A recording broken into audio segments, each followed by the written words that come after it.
The Prime Minister has been appealing directly to middle-class swing voters at today's Conservative Party conference in Birmingham. But to some, both Conservative and Labour come nowhere near attempting to breach the chasm of inequality in UK society that has been getting wider since the Thatcher government of 1979. For them, the question is not how to tinker around the edges, but whether the revolution created by rampant inequality will be peaceful or violent. With me is Danny Dorling, Professor of Human Geography at Oxford University and author of Inequality and the 1%. Welcome back, Danny, to Going Underground. So things are now so bad that even Danny Dorling isn't writing about the poorest in society. It's about the tribulations of the bottom of the top 10%, the upper middle classes? Or even the bottom of the top 1%. The bottom of the top 1% complain about the cost of living. They actually complain slightly more than people who've got a bit less than them because they find it hard to buy houses in London, because they feel obliged to pay school fees, and because those above them in the rest of the 1% have so much more. But you say that it's not just a Daily Mail headline, which I think you were quoted in.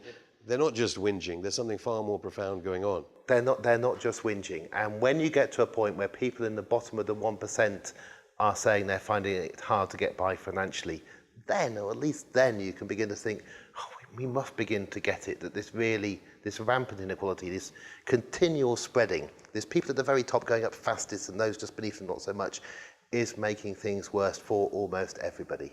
Any glimmer of hope, the fact that you do say in the book that the 99%, let alone that percentage point within the top 1%, the 99% are becoming more equal? They are. Since 2008, inequalities within the rest of us, within 99%, have narrowed ever so slightly. They've got it back to 1990 levels. So people at the top, they lost their child benefit, they saw national insurance rise and so on. People at the bottom haven't yet had the worst of the cuts, so it's set to get worse. But narrowing is possible, it has happened. But it is of little use if the best off 1% carry on getting more, because they take 15% of all income. They take so much that everybody else feels poorer, even as everybody else gets pushed slightly together. To give us an idea of the order of how rich they are, 1,100 times that of the royal family. Or you say that there could be 1,100 royal families in Ecuador. The total wealth cost the royal family have about 10 royal palaces. So they are an expensive business running one royal family, and people often complain about the cost of running a royal family. But the cost of running the 1% in Britain is equivalent to having 1,100 royal families, each with 10 palaces. And the rest of the 1%, unlike the royal family, don't smile and wave, they don't open buildings. The royal family are much better valued than the 1%. And you say that they're costing us, is this a shift in wealth? I know that you mentioned, and I think we've mentioned before, that the minimum wage should be £19 an hour at the moment if we index linked it to big company bosses. To top salaries, it should have gone up. But it's certainly gone up from where it is. Top bosses' salaries shouldn't have gone up as much. The minimum wage should have gone up more, and then we'd be much better off. It is taken from us. A great example is rents. Increasingly, part of the income of people at the very top is from owning more and more property and receiving rents from people who can't afford to buy a home, and those rents are going up. Now, you might call that wealth creation, you might call it wealth generation, but it's charging people more rents. It's not particularly creative. It's not about building things. It's not about innovation. It's not about invention. It's largely about ways of extracting money from other people and forcing other people into debt so that you can carry on getting more. And this top 1%, they educate their children differently. Not really on the political spectrum, the idea of registered charity status of the big private schools, but you mentioned 4 private schools and how they foster inequality, let alone pocket money differentials. Yeah, because 7% of children in Britain are educated privately, once you're in the 1%, it is almost completely accepted that that is what you will do. Private school fees have been rising high, faster than inflation. So some at the bottom of the 1% complain about this, but they become a group apart. They're becoming more and more separated from the rest of society from the very point when they first of all go to school. And they're told increasingly that they have to get themselves jobs which pay these enormous salaries if they are to be like mum and dad. As the 1% get more, and then as they spend more of their money on educating their children are brought up in an environment where they're told they've got an average private school is spending 5 or 6 times as much as a state school. They have to believe that that's resulting in something better. They're becoming better, different, cleverer people than the rest. And it's very hard to get out of that mentality.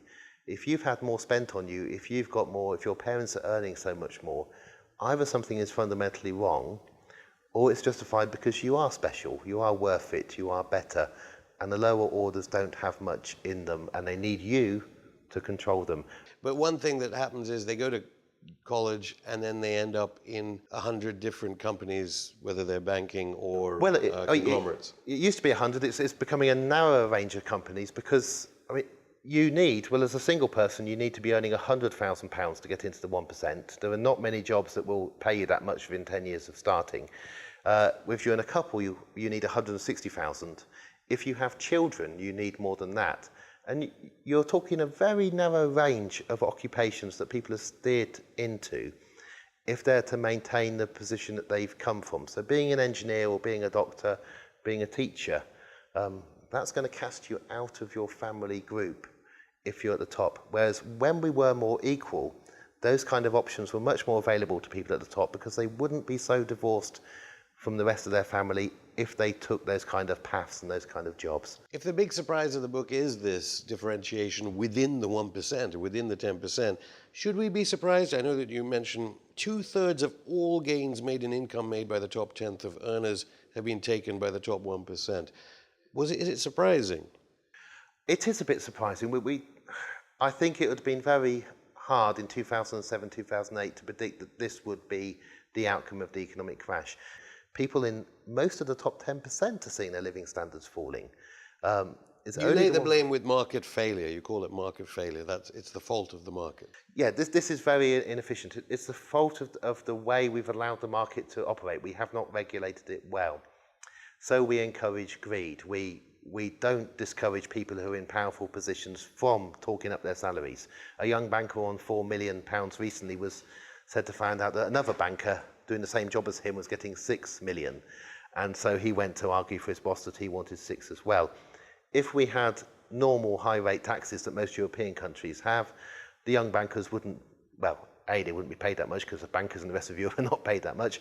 But also you wouldn't bother arguing to increase your salary because most of it would be going untaxed. Well, the politicians will obviously be looking to this core vote that you identify in this book, the upper middle classes, the middle class, the top echelons who swing, their votes swing. They can swing. It's tricky for them. They've always, if you look at the 10%, they've almost always gone to the Conservatives before. Do you think they'll just drop out now? Even the swing voters will drop out because they don't like it. I suspect you see increased abstentions. When things were getting more equal and they didn't like it, you'd vote Conservative. When things were getting more unequal and they liked it, and the 1% were getting richer from 1979 and the rest of the 10% were, they would vote Conservative. In 1979, the best off 10%, apart from the 1%, had 2.5 times average earnings. But you do see a change in attitude in Britain to people getting very rich, and very few people show off how rich they're getting now compared to the rate at which they did in 2005. Look at a glossy magazine in 2005, and you'll see bankers with champagne, you'll see people celebrating the fact they've purchased a yacht and so on. All that's gone.